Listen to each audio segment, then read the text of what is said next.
So the death of Martin Luther in 1546 came on the heels of the completion of Emperor Charles V's campaign against France in the west and the Turks in the east.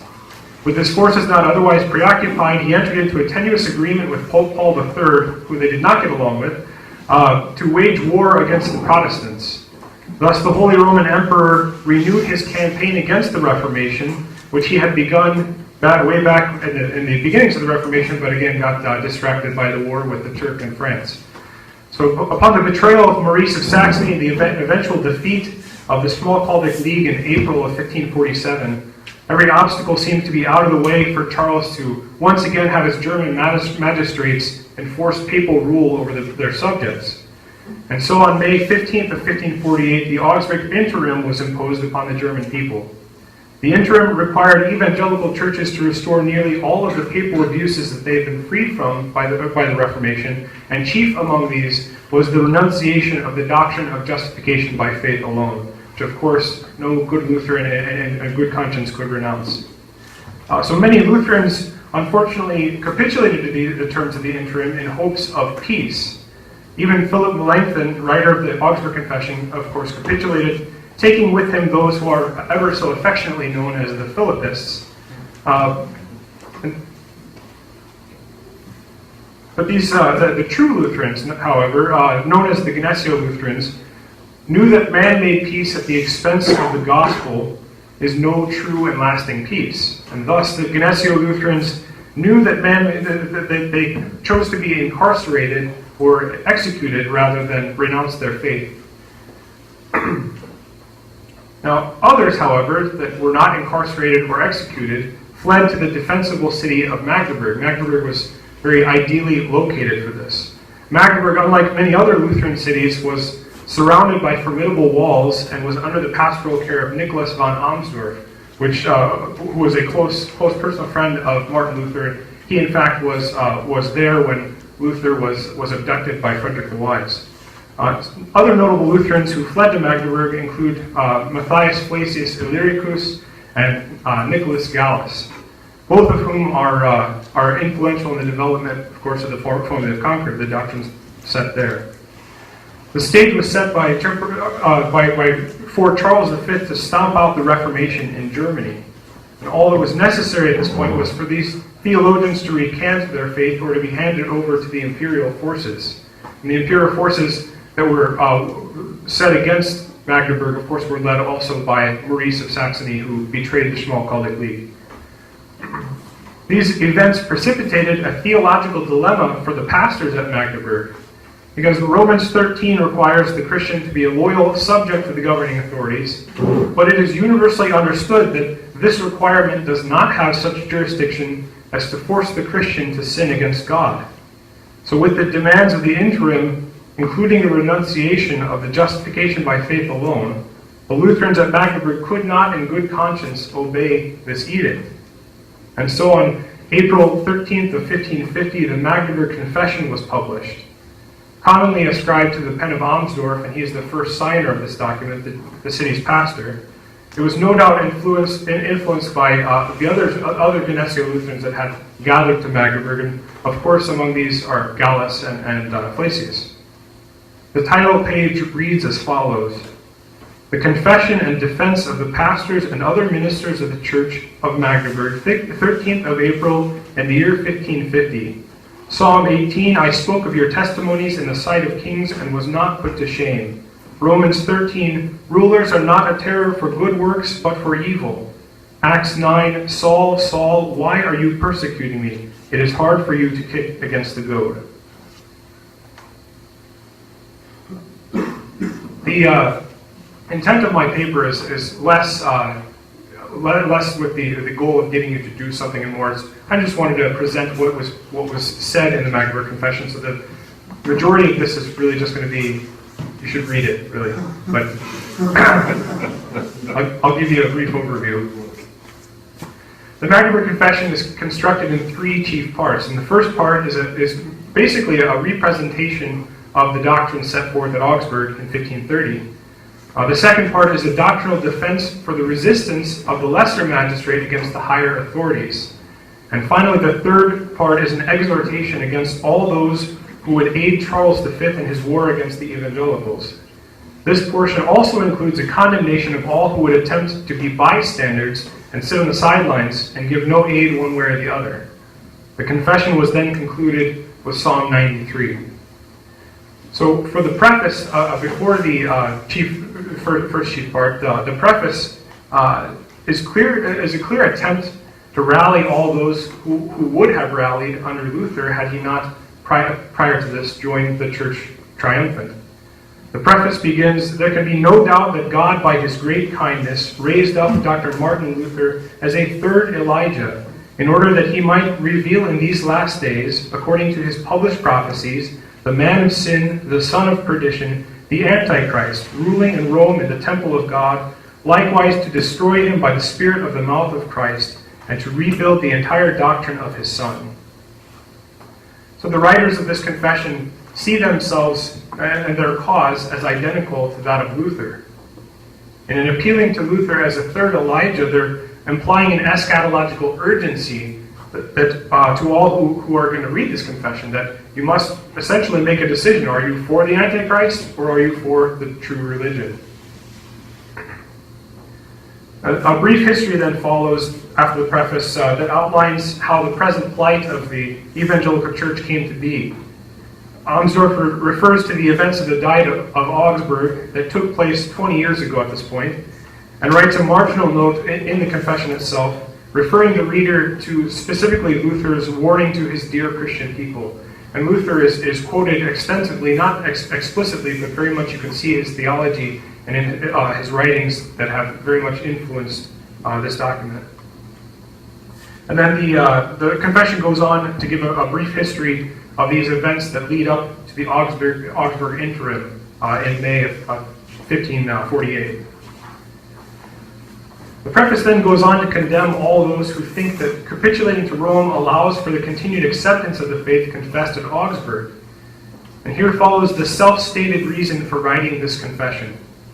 "Since our magistrates and the church of this city are among those vestiges who retain the Augsburg Confession, to the point that our enemies themselves profess to be assailing the remnants of this confession among us, we judge that it is part of our duty, since by the kindness of God we seem to be singled out from the whole church to have a voice that is still free, that we publicly put forth something to vindicate in some way the revealed doctrine of the gospel from this unjust oppression."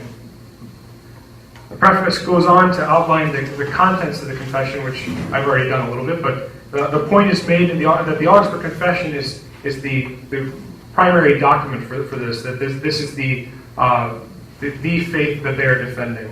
And so the point is made that the Augsburg Confession is to be accepted, and that the subsequent doctrinal proofs that follow this portion of the confession are really intended to merely be a repetition of Augustana and not a restatement or a reworking. And so following this is an explicit condemnation of the Papists, Interimists, Adiaphorists, Anabaptists, Sacramentarians, and other similar fanatics. And then the core of the confession is described as follows. "We shall prove that the preservation of this doctrine is necessary for a godly magistrate, and that the dissent of a godly magistrate is just, even against a superior one, who is using arms to force the rightly instituted churches of Christ to defect from the acknowledged truth and turn to idolatry." So the writers of this confession intend to defend the use of arms by a lesser magistrate against a superior one, which event did eventually happen. Final section is described as a warning to all true Christians to not only refuse aid to the emperor, but also to oppose him, lest they, who claim to be true Christians, would also lose their help and salvation. So the first chief part, which is the principal articles of the Christian doctrine. Again, it's more of a restatement of Augsburg. The first chief part of the confession just repeats the teachings found in Augustine, and this repetition is notable in that it explicitly states the doctrines that would be lost if the interim was accepted. But more pertinent to the rest of the confession, and it's clear that they've constructed it this way, are the final two chapters which detail the difference between the two kingdoms. Chapter 6 defines the authority, power, and scope of the reign of God given to the ecclesiastical authorities. And then chapter 7 defines the authority, power, and scope given to earthly rulers. And a clear distinction is made that limits the authority of each to their proper roles. It seems that the signers of the Magdeburg Confession saw this work as a complementary document to the Augsburg Confession, because there in Augsburg was written a confession signed by earthly magistrates correcting the false doctrines foisted on the German people by the religious leaders in Rome, who were taking the sword that they did not rightly have. But here in Magdeburg is a confession signed by ministers correcting the overreaching policies of their superior magistrates of the empire.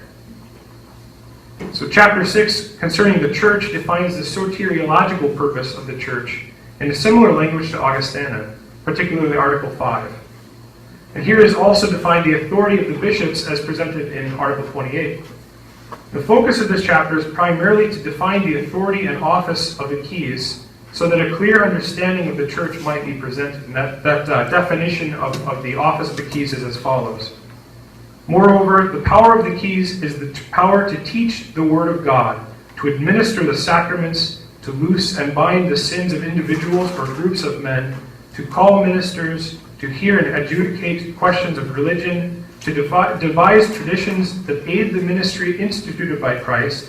The keys bring with them the power to do all and each of these things, but in such a way that they all be done, not by human judgment and decision, but according to the command of the Word of God, for the edification of the church, not for its destruction, for the living only, and not for the dead. And then it goes on from there to chapter 7, which prepares the reader for the substance of the theological defense of resistance to a godly, by a godly ruler to a superior magistrate.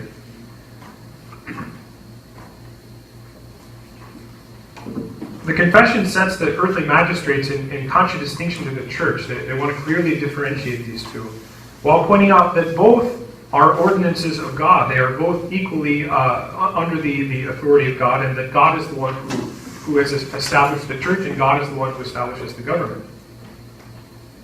And they also point out that both have the same teleological purpose, though each has its own means to accomplish this. The purpose of both of these is ultimately for the salvation of all.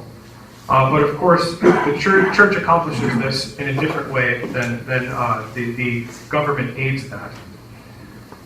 So the writers are appealing to the emperor that he recognize them as fellow Christians who intend the same goal of the true knowledge and glory of God. But in the end, the writers acknowledge that if this is impossible, as in the case of a Caesar of a differing religion, then Caesar is still bound by natural law to allow for peaceable living, which results in civic righteousness. And then here's a quote, and God has distinguished one power from another in his word, so that he has attributed to each of them its own object and task, and likewise to each its own method of punishment.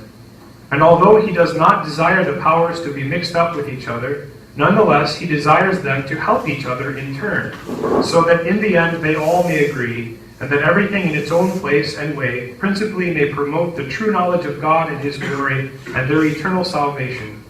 Or when it does not attain this ultimate goal, may at least bring about a secondary sort of well-being, that men may live peacefully, uprightly, kai uk akarpoi, in this civil manner of life.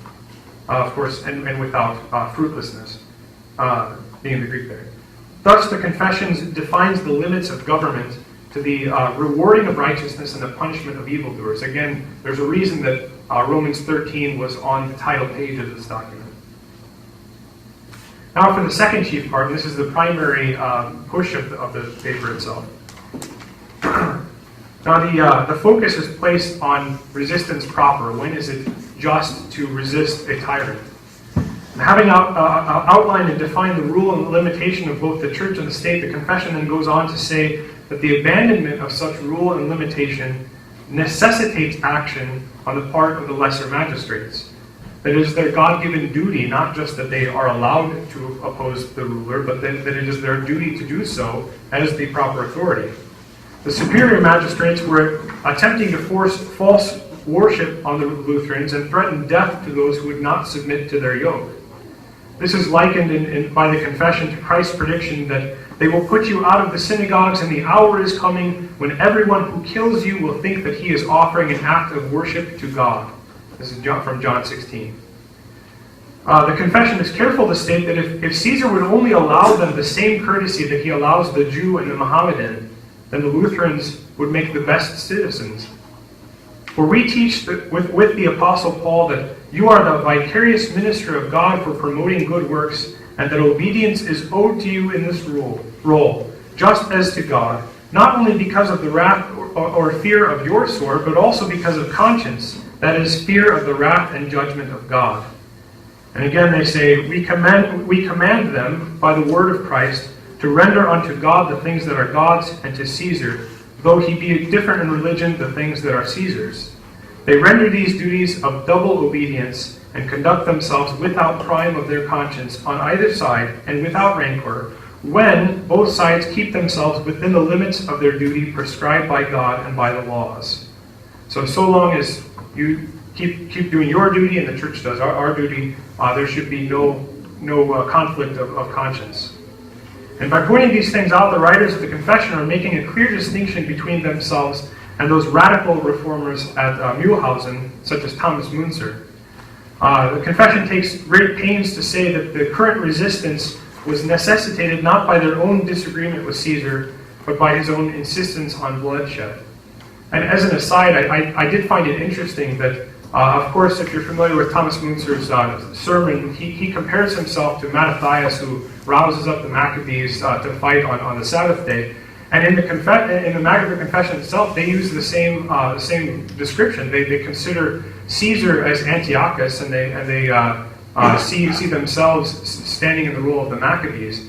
And so it's interesting that both use this, and the history of the understanding of just resistance shows itself that, of course, Müntzer got it completely wrong, but there are some that take this and run with it. And I would argue that the Lutherans here properly understood a just resistance, and they see that, in fact, in Mattathias and the Maccabees. So anyway, the final point is made in the preface to the second chief part, that the doctrine of resistance by a lesser magistrate is one that the Magdeburg pastors would have preferred to keep hidden. They didn't want to make this public.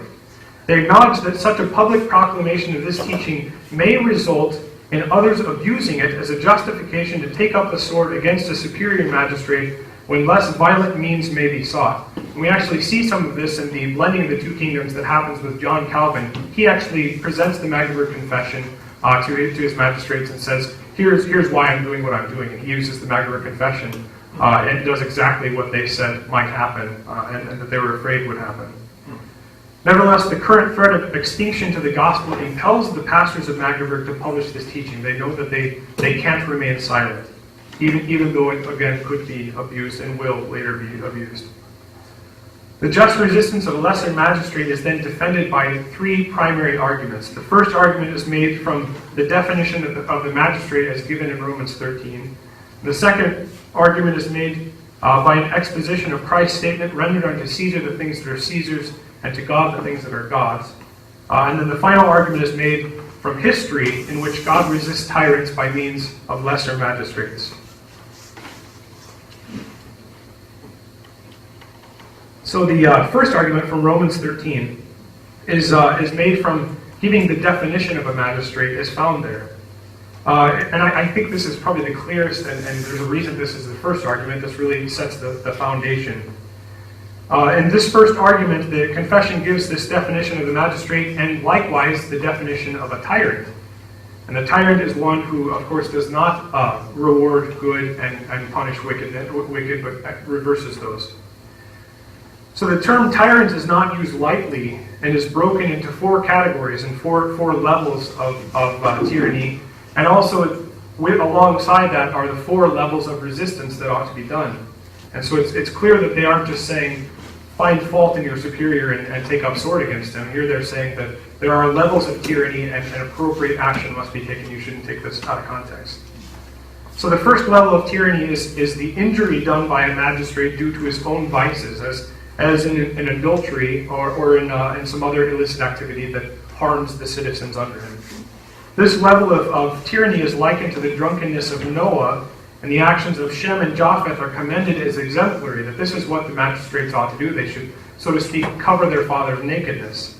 They do have an obligation to speak to the magistrate and to the superior magistrate and tell him that his licentious lifestyle is causing injury, but they are to uphold the fourth commandment among their people, and part of that is to hide the sin of their superior. The second level of tyranny is when a magistrate unjustly bears the sword against an individual or a small group of people. So this is particularly physical harm that is done. And actions against such tyranny is commended to the individual conscience of other magistrates to resist as they deem that they must. It is not said that now you may, it's said that now you have to decide in yourself whether what you're doing is another form of tyranny in resisting the magistrate. So they urge that even the loss of life and the loss of property be left to the vengeance of God if this can be done without sin. And so they kind of leave it a little bit ambiguous there. They're appealing to people's conscience, the magistrate's conscience. The third level of tyranny is the compulsion of a lesser magistrate by a superior to engage in sin. So no longer is the superior magistrate just taking the life or the property. Now he's telling this lesser magistrate, you must go and take the life and property of these people. And they compare this to Moses. They say as if Moses were told by Pharaoh to go out and slaughter the people of Israel, that he would be duty bound to resist this order. So this, in such instances as this, caution is advised that the resistance of such compulsion would not lead to further sin. And in such cases, the lesser magistrate, who thinks that he's doing a just thing, is urged to be accurate and true in his judgment of tyranny, lest his response to that tyranny become a form of tyranny itself. And the fourth and final level of tyranny is the persecution by guile and arms that force subjects to abandon good works and resort to evil. Here the confession states that such a magistrate has ceased to be an ordinance of God and has become himself an ordinance of the devil. And this final stage of tyranny is cautioned against in such a way that the right to resistance is now not considered just a right, but it is now an obligation. That it is no longer just saying you may oppose, but now you must oppose this tyrant. Therefore, if now the leader or Caesar proceeds to such a height of insanity, only in that order of natural knowledge which governs the society of civil life and uprightness, that he abolishes the law concerning marriages and all chastity, and himself sets up a contrary law of roving unclean lusts, to the effect that the wives and daughters of all men are to be prostituted. And if he himself defends and prosecutes this law with force and arms, so that certain death is laid down as the penalty for those who resist or fail to conform. In such a case, doubtless, no clear-thinking person would have any hesitation about the divine right and commandment that such a leader or monarch ought to be curbed by everyone in his most wicked attempt, even by the lowest of the lowest magistrates, with whatever power they have. A couple notes about that. I think it's interesting that here he uses an example that could be made an argument that is happening today with the legalizing and actually promoting of licentious and adulterous lifestyle. But then the second half of that is that nowhere in the Magdeburg Confession is it ever urged that there should be any kind of insurrection of your superior of your magistrate. That the sword is not to be taken up by the individual Christian, but rather by the magistrate and, of course, those under him. So you can only take up arms against the superior magistrate under the flag of your own personal magistrate.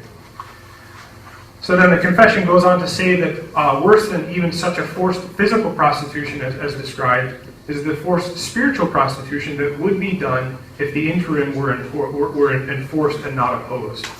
So they compare this case of course, we would all rightly oppose a physical prostitution that was forced by the emperor. Why would we not then oppose a spiritual prostitution where he's forcing us to abandon God? So that is the chief argument, and the rest of it kind of flows from there. The second argument is made by distinguishing that which is owed to Caesar from that which is owed to God. Taking their cue from the small catechism and the meanings, which of course give the explicit and implicit meaning of each commandment, the inference is made in this that giving to Caesar what is Caesar's also means to not give him what is not his. And likewise, the inference is that that which belongs to others and not to Caesar is not given to Caesar. So if, contrary to these laws, Caesar should demand my life or some other man's life, or the chastity of a wife or daughter or property, etc., I ought not allow them to him. And finally, the point is made that when Caesar demands by threat of death that which does not belong to him, the subject is also deprived Caesar of those things that he would have had rights to. Quote here to explain that. Let us take an example concerning a father of a family. If he should come to his wife or grown daughters in his house with some scoundrels in an obvious attempt to prostitute them, then they, his wife and daughters, would not only would not render their husband and father the obedience which they otherwise owe him, but when they are not able to preserve their chastity in any other way, they would drive him off with stones. And so here they say not only is he to be opposed to physically, but even the entrance into his own house that he by right should have, they should take that away from him as well. So this is a pretty serious statement for them to then compare this to the right and rule of Caesar.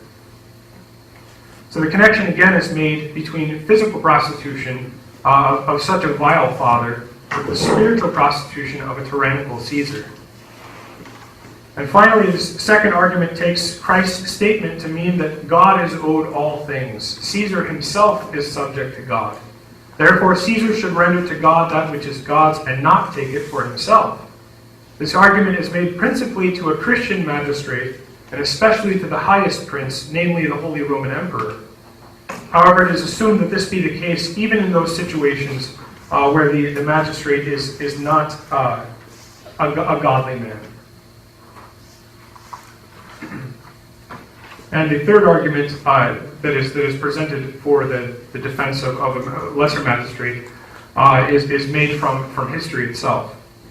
The argument from history is careful to first instruct that God does not will evil.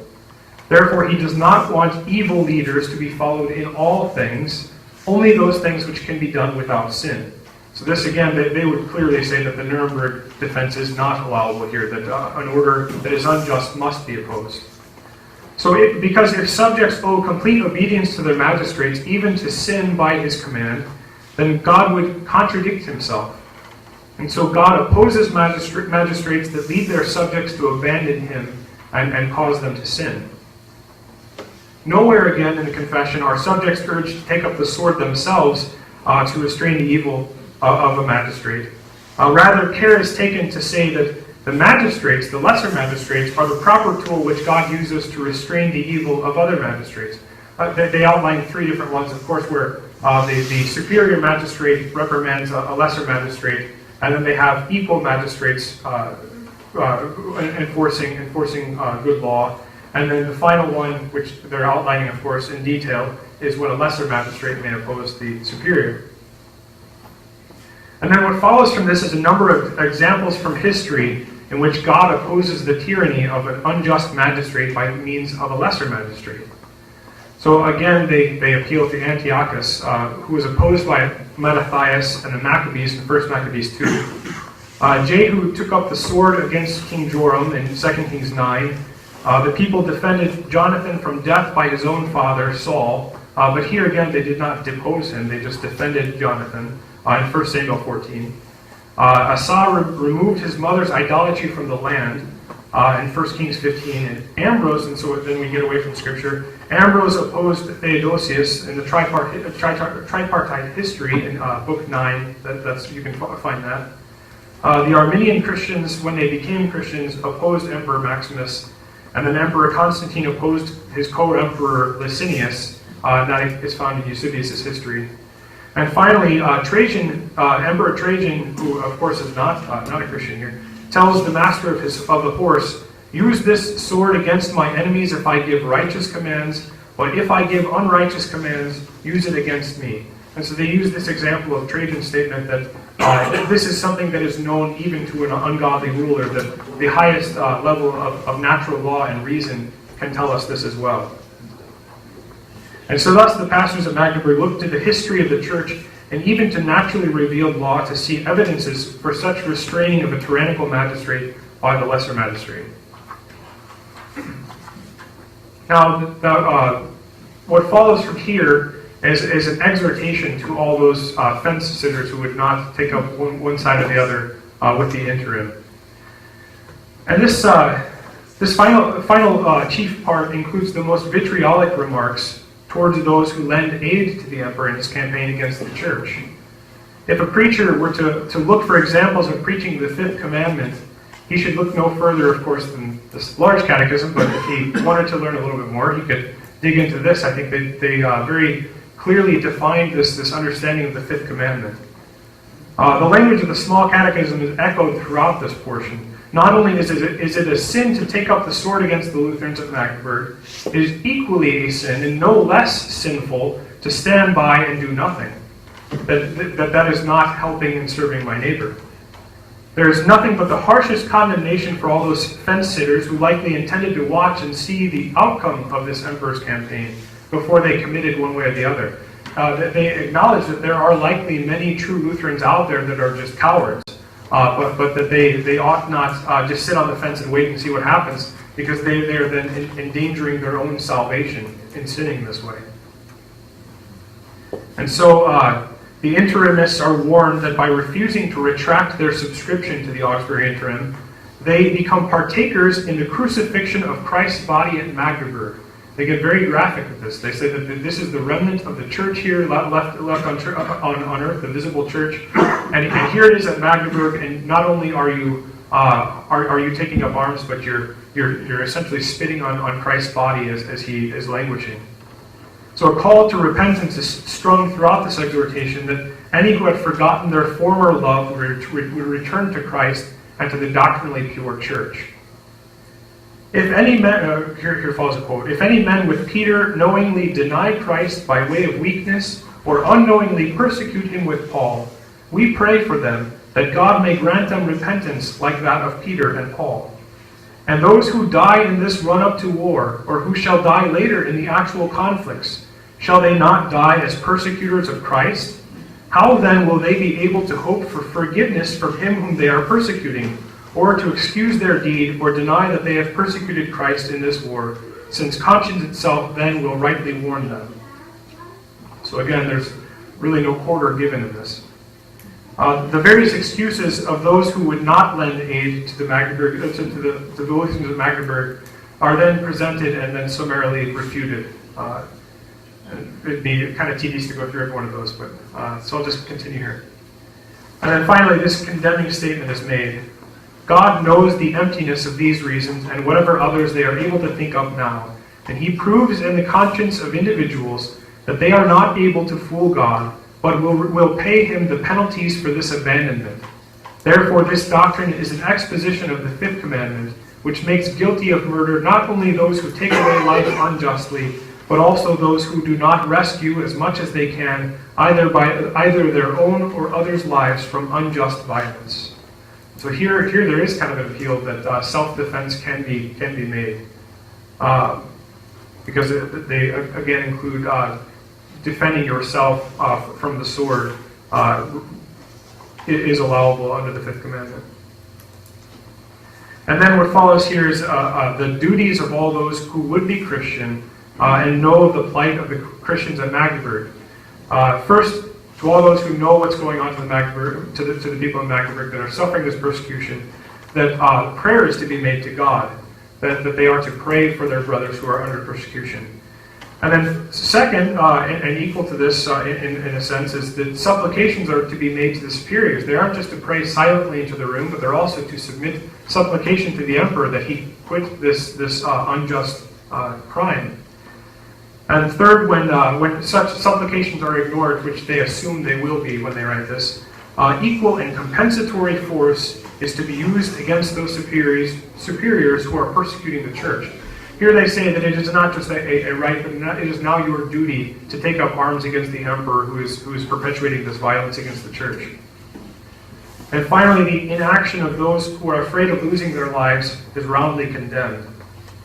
Gentile men who knew nothing certain about God or about the immortality of the soul and eternal life often submitted to death far more bravely on account of political causes than we Christians, shame, do for the right, true religion of Christ. Oh, what delicate martyrs we are, not to say Epicurean bellies. Therefore, let each of us do his duty with a brave heart in this most holy resolution to preserve the true religion, teachers by teaching, magistrates by bearing the sword, subjects by promptly obeying their governors when they command pious acts. And so the onlookers to the events at Magdeburg are called on to work within their vocation for the body of Christ, as each is called to do by God. And then the Magdeburg Confession concludes with Psalm 93, in which God is described as sitting on his throne and is revealed by the punishment of wickedness through the flood. This is likely a reminder to the papist and to the interimist alike of how God does have final judgment, and he punishes wickedness and preserves his church, no matter how small she may be. And so that is the summary content of the Magdeburg Confession, but it would do well to everybody, I think, to read this. The result of the Magdeburg Confession is that we now have a document which gives a very clearly Lutheran perspective that does not go too far one way or the other when it comes to the two kingdoms doctrine, particularly on just resistance against a tyrannical ruler. And in an age when freedom of speech is being redefined, and the free exercise of religion is replaced, the language of the free exercise of religion is replaced with this terminology of freedom to worship, which of course we know exactly what that is intended to say.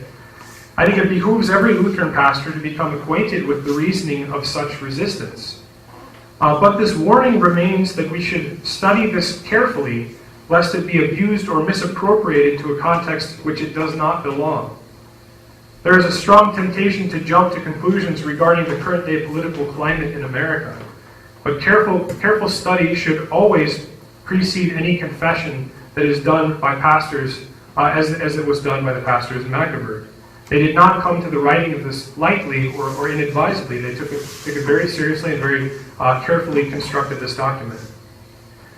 A couple quotes here. True though this opinion about defense is, we do not put it forth with any pleasure, especially because we think that many wicked men in the external society of the church can seek to make this pious reason a pretext for some impious attempt of their own, and also that even good men are sometimes carnally impatient of injuries and can badly abuse opinions that have been rightly handed down to them by employing them at the wrong time or place.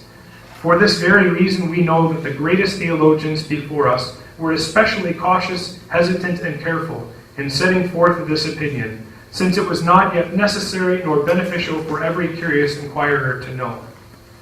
So that being said, of course we take caution, but that does not mean that we are to remain silent as tyrannical policies begin to formulate and burden the consciences of our members.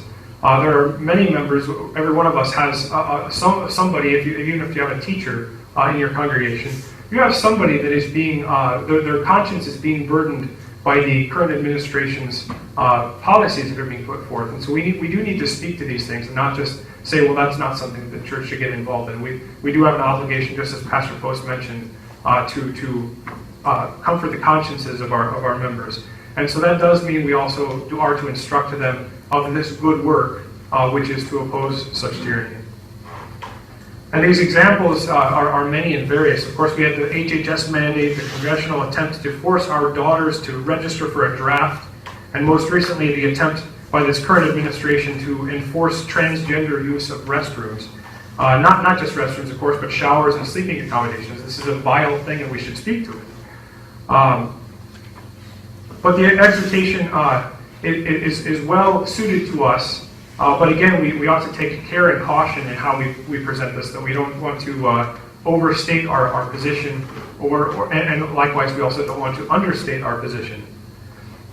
So the exhortation that concludes the Magdeburg Confession is well taken, and when we know that these gross injustices are being perpetuated by the highest prince in the land, we are no less guilty than he if we fail to give aid to our fellow brothers and sisters in Christ who are beset by such assaults on their consciences.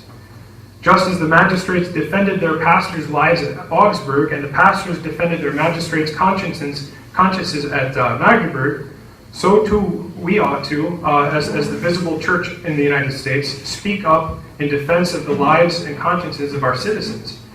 We must educate ourselves on this doctrine so that we can inform our own magistrates on their God-given vocations in such a time as this. And unceremoniously, the paper ends.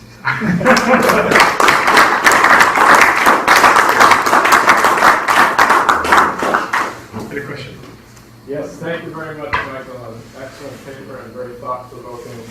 I like your quotes. One good quote is, those who make peaceful revolution impossible make violent revolution inevitable. Now, there's an important difference between something that's inevitable and something that's just. And Luther talks about this a lot as far as, the inevitability of one rascal punishing the other, or if a government should slaughter its people, eventually they'll rise up and defend themselves, whether or not that's justified in each case. I think Luther does, he does say that you had this coming when this happens at the peasants' revolt, but he doesn't therefore say that it was... Yeah, that may not be justified, but this is an inevitable result. Right. That sort of thing. So the question is, in the last 100 years, we've had, if I'm not mistaken, several governments are responsible for slaughtering more of their own civilians than in all the wars of human history put together up until the last 100 years. So specifically the Soviet Union and then also Nazi Germany.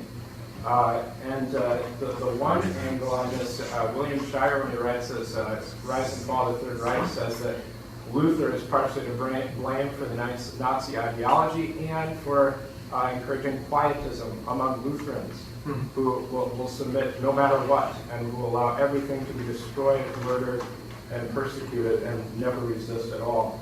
The fascinating rebuttal to that is Uwe Simonetto with this book, The Fabricated Luther. If you ever read it, it's really, really good. And doesn't he talk about this exact case, the lower magistrate versus... To be honest, I haven't read that whole So thing, I think he even cites an instance in Nazi Germany where there's like a mayor or some lower authority, and he took some measures either to protect Jews who are being slaughtered or something like that. So should we apply this to a circumstance like that? Luther could have predicted with the slaughter of the peasants or things like that, but this massive scale of governments destroying, murdering, and imprisoning and just slaughtering in labor camps of their own people. Are Lutherans quietists inevitably, or the hard point is to say at what point is it so much? These 5 criteria are really important. Yeah, I think that's something that the Magdeburg Confession does a good job of. That we don't throw in our hat with the Reformed who go too far with this. We certainly don't throw our hat in with the Schwärmerei who are just insane. We clearly define what is a just resistance, so that it doesn't become just licentiousness. That we're not for breaking this order, but very much following that idea of war is only just when injustice is being perpetuated, and it's to restore order, right? And it's only the last resort, which they made it very clear in this that there was no other recourse they had. They had already petitioned to the emperor that they not follow the interim, or that they not be forced into the interim. But at this point, he had sent Maurice of Saxony with all of the imperial forces behind him. And they laid siege to Magdeburg for, I think, 184 days. Magdeburg didn't technically win. It depends on who you ask. But there were, it's my understanding, there were about 4,000 imperial forces that died in that conflict, and only 450 Magdeburg citizens, which they, of course, take as God was on their side. But nevertheless, they did force Maurice to come to terms with them, and then the emperor himself, which of course led later to the, what is that, Eius Religio Cuius, I can't remember the Latin of it, but yeah, from 1555, whatever that thing is called. So, yeah, that's it. Yes. I didn't. I actually looked at the Magdeburg Confession this week since I was going to come here. I didn't look at it. I didn't look at it as quite closely as I'd like to. But I have read Luther on temporal authority and whether soldiers can be saved. And it seems there is a difference between the Magdeburg Confession and Luther. Yes, I would say that I would agree with that. There is a departure from Luther. And the thing that is frustrating, I think, practically speaking, at least about the Magdeburg Confession, is that I think it's true that if you make a principle that there's never going to be resistance, that you can just have people run, you can have the tyrant run wild like Adolf Hitler. Right. The frustrating thing about it, though, is that when this subordinate person is making a case for insubordination, right. It's kind of like when you're dealing with troubled marriages or something like that, and the wife says, "Well, he did this," and right. And then or it's very easy to play games in our heads about what's justifiable, what's not justifiable.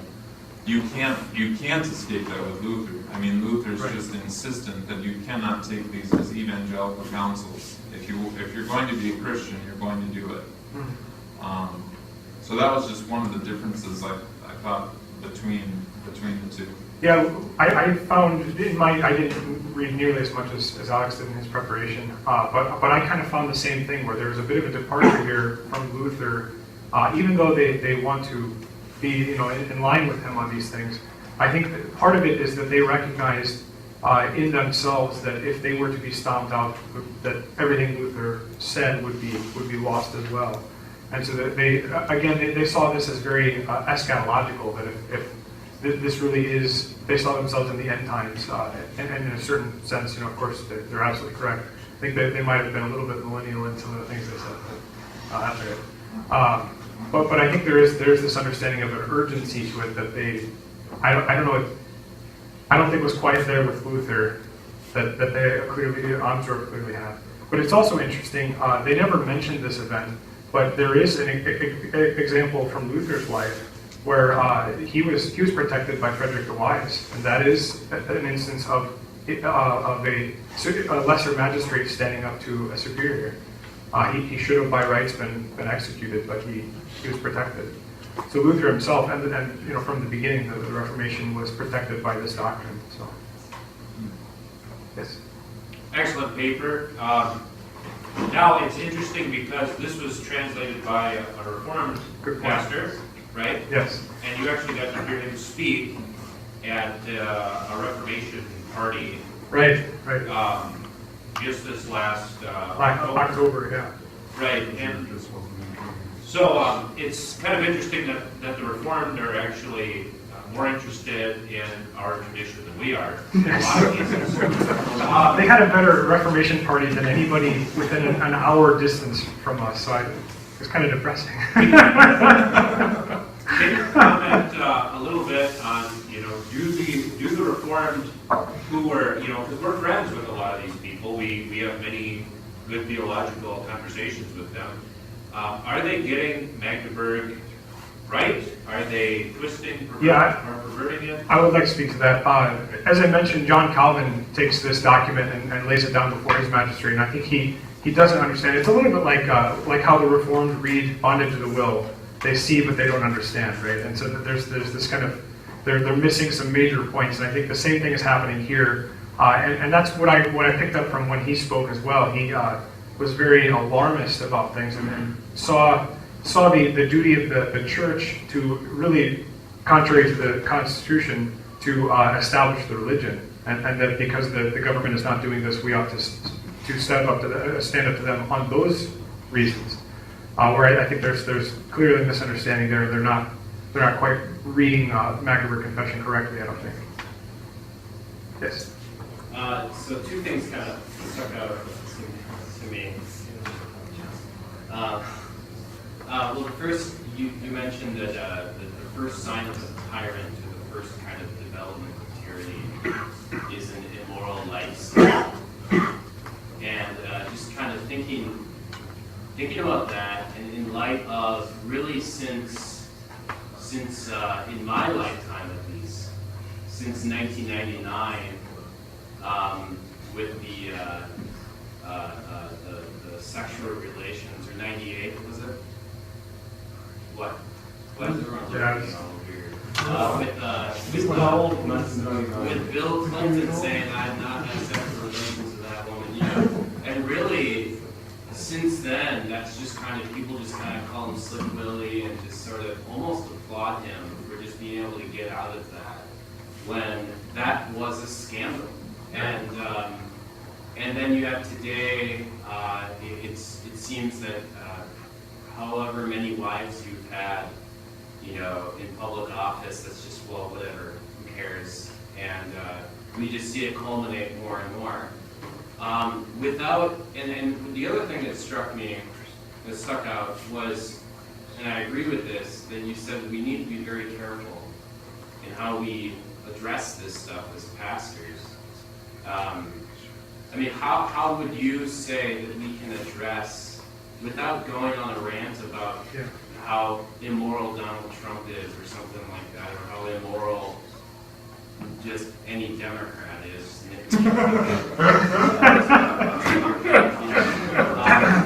that we warn our people against the bondage of, and what I find very interesting is that we understand that bondage to sin is a very spiritual thing, it's very deep spiritual corruption. But we also see sort of the left-hand kingdom sort of shadow of that there's also civil bondage. There is civic righteousness. There is civic kind of righteousness. And there's a civic bondage that comes about because of immoral breakdown. And so how is it that we can, in light of all of this, that we just kind of live, this is the world we live in, without being the politician? Yeah, I think there. Our flock. I think there is an aspect where we need to teach better the three estates that they do derive from the home, and that in Adam and Eve you have the church, government, and home, right? That all three are there, and because of that, it's not like we have one God that orders the government in a certain way, and then a different God that orders the church with all these moral rules and virtues. That the morality and virtue is necessary there as well, and especially in a democratic republic where we're able to vote for our leader. I think that there is a certain aspect that we ought to inform our people to vote for a righteous man and not just for whoever will get whatever we want done. Question? Well, I actually wanted to address. Yeah. I think one of the beautiful things about the Magdeburg confession is that it actually puts a high priority on the lesser magistrate in a relation to the greater magistrate, and this is of something that's of particular importance in our structure, right? So we don't often consider in our counties the place of the sheriff. Yeah. Right, but this when we start to consider the acts of unrighteousness of the greater magistrates, the election of a sheriff in our own county becomes an extremely high priority and importance, because according to our structures, right, the way that our governments are set up, the sheriff would actually be the one that would finally protect us against the unrighteousness, even of the federal government. Right. This is addressed in the beginning of this book. The introduction that's done by a reform guy. He points out that the feudal system that we like to say, oh, we're so much more enlightened than. He says at least they had a sense of responsibility between an individual and his people, and not just I'm an American, I'm an Iowan, right? I have a governor, and I have a sheriff, and these people have responsibilities to me and I to them. And so that is something we can do to teach our people, that you do have a representative, you have a state representative, you have a senator, and all these people. that they serve you, and so you ought to be speaking to them to these things, and not just oh, woe is me, we've got all these corrupt guys up there. We should speak to them and say, do your job. Yeah. Probably the last one, so we can. Okay, just really quick, actually. And we have a family too, right? Yes. The question I had was, if anything you read, if the Magdeburg theologians looked at the magistrate hierarchy as an accidental convenience of history, or if they looked at it as something intrinsic to legitimate rule. That one, yes, very Okay, much and so. if so, at the latter, if it's intrinsic, did they base that in, like you say, in the second estate of the home, right? That's Very the much second so. estate. And with the examples that they give, it seems that they see the home as being the basic building block, and then the government is just a larger version of this. Okay, and then finally, did this influence the tradition of English common law on one hand, and was absolute divine right monarchism among the papists reaction on the other hand? You know what? So Yeah, I don't know. That I'm not sure about. So well, maybe when we're drinking some of the yeah, that's right. We can look it In up. other words, was it just for us to oppose the war of British aggression? Right. Well, and that I've heard arguments on both sides, and the Magdeburg theologians were very clear about what they were arguing for was allowed according to the law of the land. That this is the proper role of the magistrates according to law, not just because we think they should, but that they are actually doing their job as magistrates. It's much the same as I posted to the Facebook page for this event. There's a U.S. Army captain who is suing the presidency because he is engaged in a war that has not gone through Congress. That he has a 60-day window to request Senate declare war, and he has not done that. And this man recognizes, I made a vow to uphold the Constitution against enemies foreign and domestic, which includes the higher magistrate. And so that's a man like that we have to commend, even though we know what's going to happen to him. We should still commend that, as that is the proper role. I mean, if you take a vow to uphold the Constitution, you're not taking a vow to just do whatever you're told, right? Yeah. And one thing, Yep. Michael, so they're voting on the $602 billion defense bill, and interestingly, a Democrat politician introduced something to cause the expiration of, I mentioned this authorization for the use of military force, which would prohibit the president from continuing the wars and bombings of this authorization that dates back to 2001. Right. And it was Because that's what he's been arguing. Yeah, Right. Very interesting. Right. And that's the premise of the lawsuit, is that this captain is saying that this is a different war. This isn't this. You can't just say this is the same as 2001, which is raised by a lot of the questions that were raised by the earlier papers of when can we declare war, and can we declare war on an ideal or a tactic. So should we carpet bomb ISIS? Should we put a boot in it? We probably last. I was just going to quickly say, hopefully, that this is a very pertinent issue with the edict on high about restrooms and locker rooms, and that we see this coming into play where lesser magistrates are doing what they're supposed to do. are opposing this, whether it's state governors, right, whether it's local officials, school boards, things like that. So and we should raise those people up and commend them for doing what they are called to do in their vocation. One other thing is, I read a book a couple months ago called Greek Ways, and what I took back from that is, in ancient Greek society, everything revolved around the polis, local affairs, not so much about the national. Well, they didn't have national, but world affairs. In our country, we're so preoccupied with who's going to be president. We're not looking at our how neighbors many of us first, show right. up to see who's going to be on the county board. Right. They have much more impact on our day-to-day life. We've lost that sense of active engagement in our local polity. Right.